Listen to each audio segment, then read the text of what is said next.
Hi guys, welcome to another tutorial. I'm going to show you this time how to set up a panning camera in CryEngine.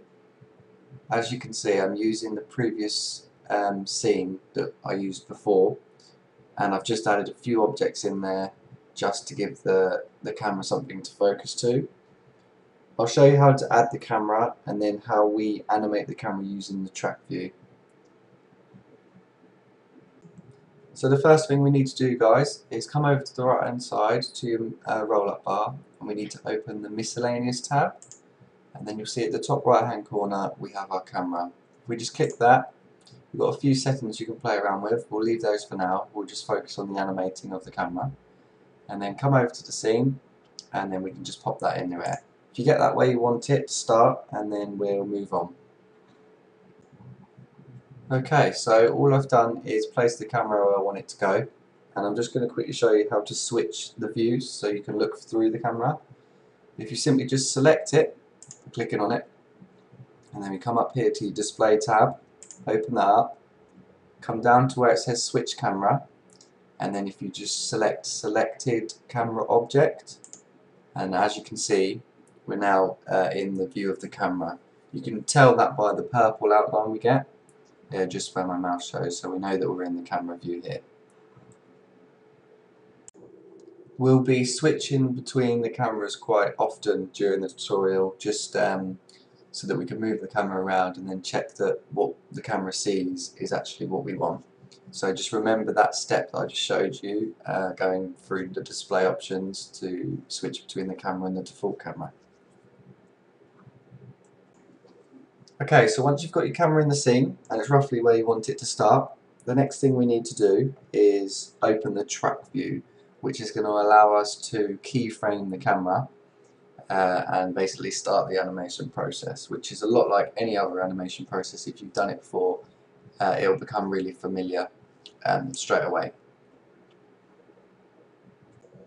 Okay, so we need to come up to the menu bar, and this time we want to go to View, Open View Pane, and then if you come all the way down, it's the fourth one from the bottom, is Track View. If you just click and open that up, mine's gone to the dual screen, so I'll just bring it over.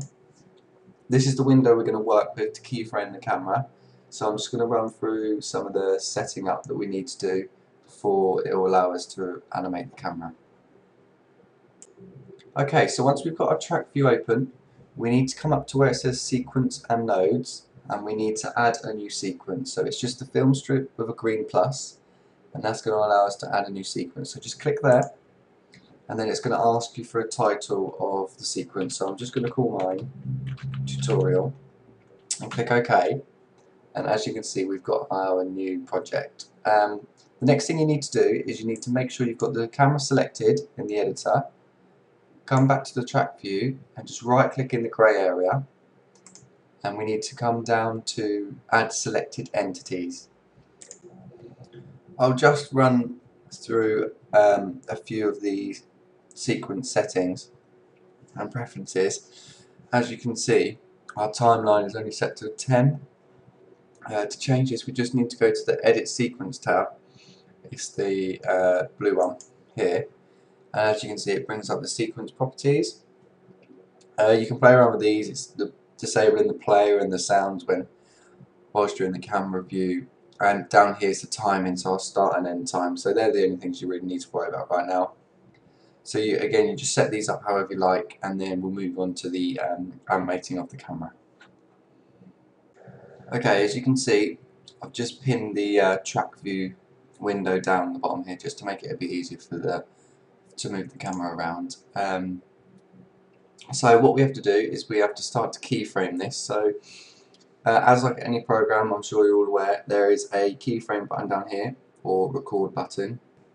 The first thing to do is just click on the keyframe button or record button, and then just give your camera a click. So as you can see down here on the bottom left, we've now got a new keyframe.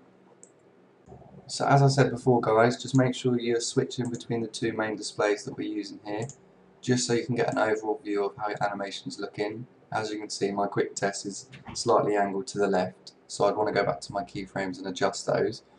But it's a really good way of picking up perspective and really seeing how your animation's looking.